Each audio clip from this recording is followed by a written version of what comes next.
और भाई, हो गया झाड़ू पोछा बर्तन। चलो, अब ये वीडियो देखो। डिक्लेरेशन ऑफ इमरजेंसी 1975 की 12 जून को इलाहाबाद हाई कोर्ट के जस्टिस जगमोहन लाल सिन्हा एक जजमेंट पास करते हैं कि इंदिरा गांधी के लोकसभा इलेक्शंस को वो इनवैलिड डिक्लेयर कर देते हैं। इस जजमेंट के पीछे जिनका हाथ था वो थे राज नारायण। ये एक सोशलिस्ट लीडर थे और ये 1971 के इलेक्शन में इंदिरा गांधी के खिलाफ इलेक्शंस लड़ रहे थे। तो इन्होंने इंदिरा गांधी के खिलाफ इलेक्शन पिटीशन फाइल करी कि इंदिरा गांधी ने अपने इलेक्शन कैंपेनिंग में गवर्नमेंट सर्वेंट्स की सर्विसेज को यूज किया था। देखो, जब इलेक्शन हो रहा है ना, तो कोई भी हो, चाहे कोई भी रूलिंग पार्टी हो या फिर अपोजिशन पार्टी हो, कोई भी गवर्नमेंट सर्वेंट्स की हेल्प नहीं ले सकता। और अब ये चीज प्रूव हो जाती है कोर्ट में कि इंदिरा गांधी ने यूज किया था गवर्नमेंट सर्वेंट्स की सर्विसेज को, इसलिए कोर्ट इनके इलेक्शन को इनवैलिड डिक्लेयर कर देती है। हाई कोर्ट के इस जजमेंट का मतलब है कि लीगली इंदिरा गांधी अब एमपी नहीं है, और एमपी नहीं है तो मतलब अब वो प्राइम मिनिस्टर भी नहीं रह सकती इंडिया की, अगर वो 6 महीने के अंदर अंदर दोबारा एमपी नहीं बन जाती तो। फिर ये केस सुप्रीम कोर्ट में चले जाता है।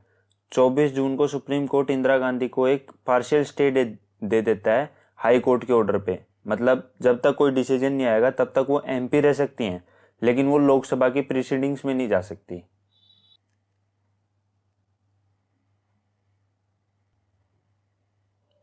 Crisis and response.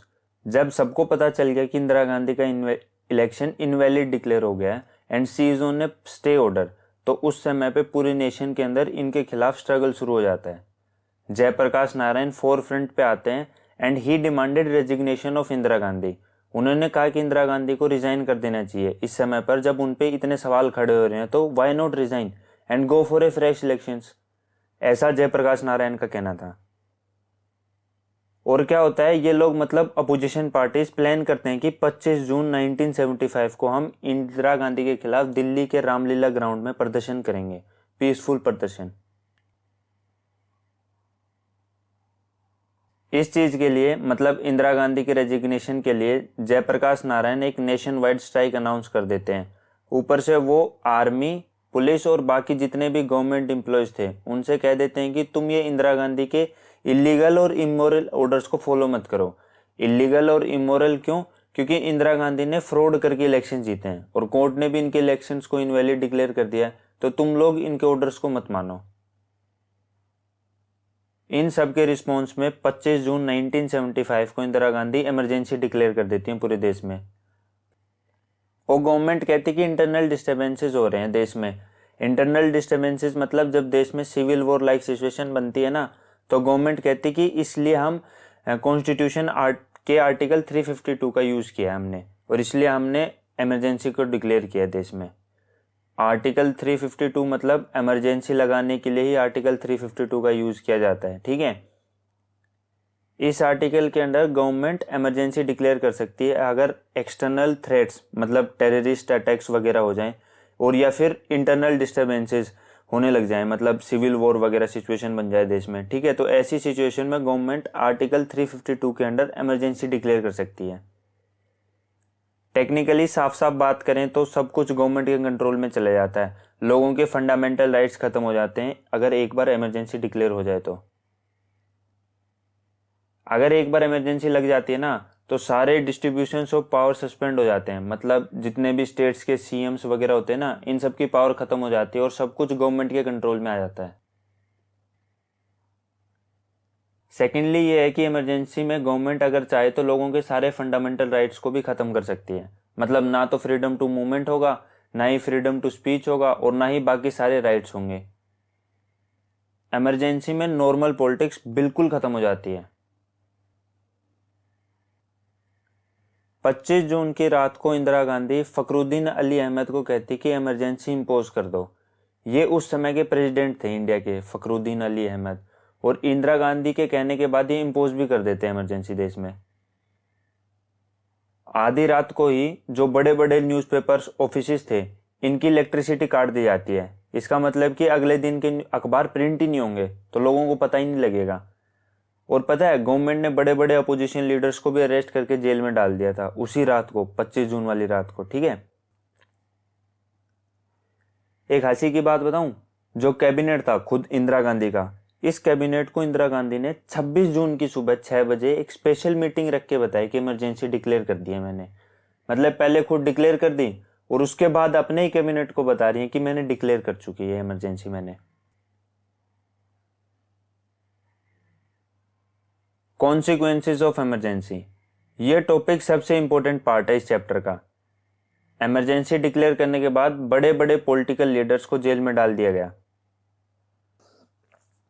Emergency provisions में गवर्नमेंट ने अपनी पावर का यूज करके प्रेस की फ्रीडम को भी सस्पेंड कर दिया कि मतलब अब हर अखबार को अप्रूवल लेना पड़ेगा गवर्नमेंट से हर चीज के लिए जो भी उसको पब्लिश करना है।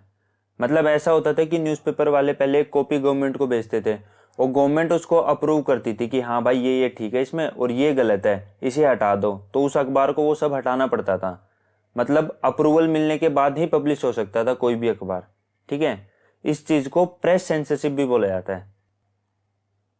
गवर्नमेंट ने राष्ट्रीय स्वयंसेवक संघ आरएसएस और जमायत ए इस्लामी जैसी रीजनल पार्टीज को बैन कर दिया कि कहीं ये लोगों को धर्म के नाम पे ना भड़का दें। और सबसे इंपॉर्टेंट ये कि गवर्नमेंट ने लोगों के फंडामेंटल राइट्स को भी सस्पेंड कर दिए थे और ऊपर से इसमें लोगों का वो राइट भी खत्म कर दिया था कि कोई भी व्यक्ति कोर्ट जा सकता है अगर उसके फंडामेंटल राइट्स वोलेट हुए तो इमरजेंसी में ये राइट भी खत्म हो गया था। इमरजेंसी के दौरान गवर्नमेंट ने प्रिवेंटिव डिटेंशन का बहुत यूज किया। प्रिवेंटिव डिटेंशन में क्या होता है कि पुलिस किसी भी इंसान को अरेस्ट कर सकती है अगर उसको शक है कि ये आदमी फ्यूचर में कुछ गलत कर सकता है। मतलब उस आदमी ने अभी कुछ गलत काम नहीं किया है, बस पुलिस को शक है कि फ्यूचर में वो कुछ गलत काम कर सकता है, इसलिए पुलिस उसको अरेस्ट कर सकती है प्रिवेंटिव डिटेंशन में। तो गवर्नमेंट इमरजेंसी के टाइम पे इस चीज का बहुत यूज किया। बहुत लोगों को अरेस्ट किया गया था जिन जिन पे शक होता था ना कि ये गवर्नमेंट के खिलाफ कुछ कर रहे हैं, उनको गवर्नमेंट अरेस्ट करवा देती थी। और जितने भी ये पॉलिटिकल लीडर्स अरेस्ट हुए थे ना, ये लोग हैबियस कॉर्पस का भी यूज नहीं कर सकते थे। हैबियस कॉर्पस क्या होता है कि the writ of habeas corpus is issued when a person has been detained illegally.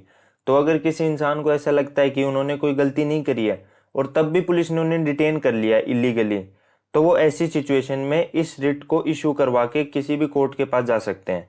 मतलब इस रिट में क्या होता है कि the actual meaning of this term habeas corpus means to bring the body. मतलब कोर्ट ऑर्डर देती है इस रिट के अंदर की अथॉरिटीज को ऑर्डर देती है कोर्ट की तुम उस इंसान की बॉडी को कोर्ट के सामने प्रेजेंट करो जिसका हैबियस कॉर्पस हुआ है, जिसको लगता है कि उसको इलीगली डिटेन करके रखा हुआ पुलिस ने। ऐसे बहुत लोगों ने अपने केसेस फाइल भी किए सुप्रीम कोर्ट्स और हाई कोर्ट्स में, लेकिन गवर्नमेंट ने यह कह के मना कर दिया कि इमरजेंसी में ये जरूरी नहीं होता कि अरेस्टिंग का रीजंस बताया ही जाए, हमने तो प्रिवेंटिव डिटेंशन का यूज किया है इसलिए हमने इनको अरेस्ट कर रखा है। ये चीज ध्यान से सुनो, काफी हाई कोर्ट्स ने ये जजमेंट दिए कि भले ही इमरजेंसी लगी हो लेकिन हैबेस कॉर्पस की पिटीशन की तो सुनवाई होगी ही होगी। लेकिन अप्रैल 1976 में सुप्रीम कोर्ट इन हाई कोर्ट्स के इस जजमेंट को ओवररूल कर देती है। इसका मतलब ये है कि इमरजेंसी के टाइम पे गवर्नमेंट लोगों के right to life and liberty जैसे राइट्स को भी खत्म कर सकती है। इस पैराग्राफ में यही लिखा हुआ है कि लोग कैसे कैसे प्रोटेस्ट कर रहे थे इमरजेंसी के खिलाफ अपने। तो कुछ न्यूज़पेपर्स जैसे कि इंडियन एक्सप्रेस और स्टेट्समैन ये उस जगह को खाली छोड़ देते थे, एक ब्लैंक स्पेस छोड़ देते जहां पे भी गवर्नमेंट सेंसरशिप लगाती थी।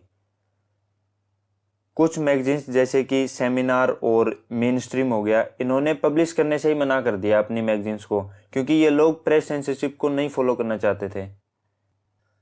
शिवराम करनत जो एक कन्नड़ राइटर थे, इन्होंने अपना पद्म भूषण और एक हिंदी राइटर फणीश्वर नाथ रे ने इन्होंने अपना पद्म श्री रिटर्न कर दिया था as a protest against the suspension of democracy. मतलब डेमोक्रेसी का जो ये हाल हो रहा था, इमरजेंसी वगैरह लगाई गई थी, इसके खिलाफ प्रोटेस्ट करने के लिए इन्होंने अपने अवार्ड्स रिटर्न कर दिए थे गवर्नमेंट को। इमरजेंसी के टाइम पीरियड में गवर्नमेंट कॉन्स्टिट्यूशन में भी कुछ अमेंडमेंट्स करती है। पहला चेंज तो ये किया कि प्राइम मिनिस्टर, प्रेसिडेंट और वाइस प्रेसिडेंट के इलेक्शंस को कोई भी चैलेंज नहीं कर सकता। इसका मतलब ये है कि अब इंदिरा गांधी की जो वो सीट इलाहाबाद हाई कोर्ट ने इनवैलिड डिक्लेयर करी थी ना, वो अब इनवैलिड नहीं रहेगी। दूसरा चेंज ये किया कि जो पहले प्राइम मिनिस्टर का जो 5 साल का टेन्योर चलता था वो अब 6 साल का कर दिया था। इसका मतलब ये है कि जो इलेक्शंस टेक्निकली 1976 में होने थे वो 1978 में होंगे। देखो 71 में हुए थे तो अगले 5 साल बाद मतलब 76 में होने थे इलेक्शंस, लेकिन 75 में इमरजेंसी लगा दी गई तो 1 साल तो वैसे ही पोस्टपोन्ड हो गए, और अब टेन्योर भी 6 साल का कर दिया तो इलेक्शन 1 साल और पोस्टपोन्ड हो गए, मतलब 1978 में होंगे इलेक्शन सब। ठीक है।